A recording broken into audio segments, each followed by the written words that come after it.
Alors voilà, j'ai décidé de faire une petite vidéo pour expliquer ce que j'avais vraiment sur moi au moment de mon arrestation à la gare Montparnasse, histoire de lever un peu les doutes et de contrecarrer la propagande minable des journaux flics du Point et de LCI. Donc voilà, donc ça c'était la sacoche qui se trouvait à l'intérieur de ma valise. Et donc effectivement, les journalistes ont eu accès aux informations précises du dossier et du contenu de l'enquête, puisqu'ils savaient à peu près exactement, précisément le nombre de grenades qui se trouvaient à l'intérieur de la sacoche. Donc voilà, je vais vous démontrer qu'à l'intérieur se trouvaient effectivement que des grenades recomposées à partir de résidus trouvés à la fin des manifestations, sachant que les policiers laissent ça par terre et donc ils doivent bien pouvoir s'attendre à ce que les gens les ramassent. Voilà, alors la fameuse grenade de désencerclement DMP, donc la voici, c'est une maquette, voilà, elle a été recollée avec de la glu, c'est-à-dire que vous la trouverez jamais comme ça parce que normalement autour il y a une protection en caoutchouc. Voilà, vous allez voir, je peux la faire sauter très facilement, je peux faire enlever le bouchon. On voit très bien que le système de mise à feu est pourri, qu'il est cassé et que l'intérieur de la grenade est creux. Voilà, donc ça c'est pour la grenade de désencerclement, qui est une maquette. Ensuite, on a un certain nombre de grenades Nobel qui sont des grenades lacrymogènes. Donc voilà, c'est quelques modèles que voici. Donc on a une PLMP7 avec un système de propulsion qui se dévisse et qui peut se revisser à peu près comme on veut sur n'importe quelle autre ogive. Et là, même chose, voilà, c'est cramé, là, le système de mise à feu n'est plus valable. Idem pour celle-là. Donc c'est un peu difficile de faire ça avec une main, mais voilà, donc les ogives elles s'ouvrent. Comme on en trouve beaucoup sur les fins de manif, voilà, avec des palets lacrymogènes qui ont cramé ou qui sont en tout état de cause inoffensifs. Donc voilà, pareil pour les goupilles, elles sont simplement replacées dessus. Et pour vous montrer que c'est inoffensif, je vais la dégoupiller devant vous et je vais enlever le système. Donc voilà, il n'y a plus les ressorts et il n'y a plus le système de mise à feu dessus. Idem, je vous le dévisse et vous verrez bien qu'il est cramé. Voilà. Donc même chose pour celle-là. Je vais vous les montrer toutes comme ça. Je serai entièrement transparent par rapport aux idioties des journaux flics. Voilà. Donc même chose.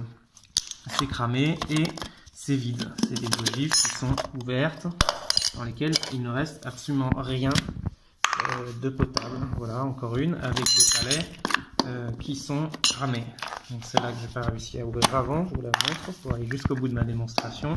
Voilà, donc ça c'est les grenades lacrymogènes de Nobel Sport. Ah, bah, en voilà encore une. Pareil, hein, je vais la dégoupiller et je vais vous montrer qu'elle ne m'explose pas à la figure et que le système de mise à feu est inexistant. Donc tout ce qui pourrait être pyrotechnique et constituer un risque explosif est enlevé. Voilà, encore une fois, je vous l'ouvre aussi, comme ça vous verrez qu'à l'intérieur il y a des palets cramés. Ensuite, donc il y a l'équivalent SAE Alcetex, pareil, elle est un peu différente, elle ressemble à l'autre, pareil, je vous la dégoupille si vous voulez. Voilà, il y a un système de sécurité, et je vous le dégoupille, il saute, il y a bien le ressort, mais il n'y a plus rien d'autre.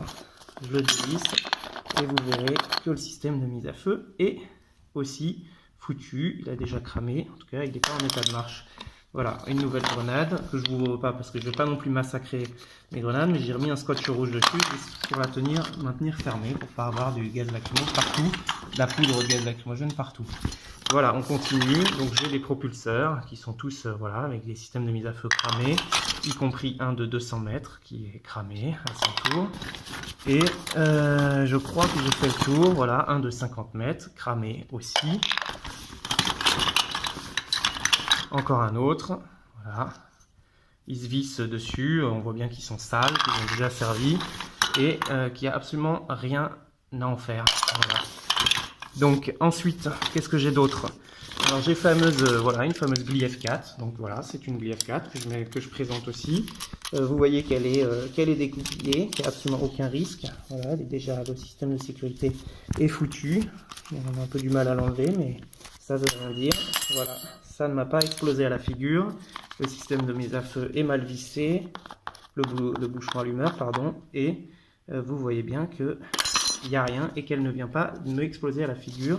D'ailleurs, je vais vous enlever le contenu et vous verrez que voilà, que c'est cramé ici, derrière. Voilà, donc là où il y avait effectivement une mèche lente, un système de mise à feu et un détonateur, il n'est plus présent, il a sauté et il n'a pas, voilà, il n'y a pas de risque qu'il explose à nouveau. Et c'est la même chose pour ces deux grenades-là, qui sont censées être celles qui vont remplacer la Glief 4. Voilà, même chose, je vais vous la défaire, je vais vous montrer. Je ne vais pas enlever la goupille à chaque fois parce que c'est extrêmement pénible de les remettre. Voilà, il n'y a rien, ces trucs-là sont plus en état de marche. Voilà, encore une, et une seconde comme ça, même chose, voilà, avec un système de propulsion qui s'appelle un DPR. Au passage, je vous fais un petit peu d'explication. Voilà, tout ça. Voilà, on a ici en fait un ensemble de déchets de grenades que j'ai recomposé pour expliquer quelles étaient les différentes grenades et qui sont inoffensives. Qu'est-ce qu'il nous reste? Il nous reste les nouvelles grenades de 40 mm. Donc c'est la même chose, c'est juste que c'est pas le même diamètre. Donc pareil, on peut ouvrir, on peut dévisser. Il n'y a pas de souci. Et vous verrez, comme pour les autres, que voilà, il n'y a rien à en attendre, il n'y a plus du tout de mèche lente, de système de mise à feu et de détonateur. Voilà, donc ça c'est une douille de flashball. Donc voilà, il y a le petit culot de la balle. Et là encore, bon, ben voilà, on voyait qu'elle a été percutée. Et donc, il n'y a absolument rien à en attendre. Et même chose, voilà, pour des douilles de balles de lanceur de balles de défense. Encore une douille, voilà. Et voilà, donc un certain nombre de propulseurs de 40 mm qui, en cet état, sont absolument inoffensifs. Et même chose pour celle-là. Alors, je vais vous la séparer puisque le doute subsiste sur... non, je ne vais pas la séparer parce que c'est extrêmement chiant, mais vous voyez, elle a été percutée ici, donc elle est absolument inoffensive. C'est une balle, le lanceur de balles de défense. En l'occurrence, je suis beaucoup plus inoffensif que la plupart des forces de l'ordre qui tirent sur les manifestants désarmés. Voilà, ça c'est donc ce qui se met au bout de la douille de LBD. Donc on voit bien que c'est séparé et que ça a déjà été tiré. Voilà, bah, il reste plus grand chose. Il reste une grenade vide CM3 d'Acetex et voilà, on voit surtout, on peut vérifier qu'elles ont toutes été percutées. C'est-à-dire que sinon il n'y aurait pas le petit trou au bout. Et encore une, voilà. Même chose, elle est percutée. Voilà, comme vous pouvez voir. Ah si, j'ai une balle de caoutchouc, donc elle n'est pas plus offensive ici que si je jetais une balle de gomme ou une balle rebondissante sur un policier. Donc effectivement, peut-être qu'on peut considérer que c'est extrêmement dangereux, mais je pense pas qu'on m'aurait poursuivi. Voilà, sérieusement, devant un tribunal pour ça. Voilà, je vous ai fait la démonstration qu'il n'y a absolument rien dans cette sacoche qui puisse être dangereux, et je crois que voilà, je peux vous montrer mon rappel à la loi si vous doutez aussi sur la véracité de mes affirmations. Voilà, on a fait un rappel à la loi. Tout simplement, ce qui s'est passé, c'est qu'il y a eu un retournement après une perquisition chez moi avec un chien renifleur d'explosifs. Il y a eu une espèce de retournement après presque 20 heures d'excitation de l'état-major de la police pour essayer de me faire casquer, de me faire passer pour un dangereux criminel. Voilà, ce qui aurait bien servi la propagande actuelle. Voilà, je suis responsable voilà, d'avoir détenu des munitions de catégorie B, en l'occurrence, en l'espèce, une cartouche de grenade lacrymogène et une cartouche de lanceur de balles de défense. Voilà, donc c'est ce qui a fini par être saisi quand même. Ils ont saisi deux choses.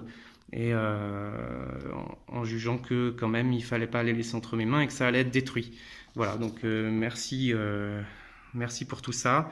Donc voilà, je balance pas le nom du policier parce que ça n'a aucun intérêt, que j'ai pas envie d'être poursuivi pour ça. Voilà, mes noms et mes adresses sont caviardés. Ici par contre, je pense que vous pouvez très bien être au courant de qui est le substitut du procureur qui a rendu sa décision. Je pense que il n'y a pas de secret dans cette histoire.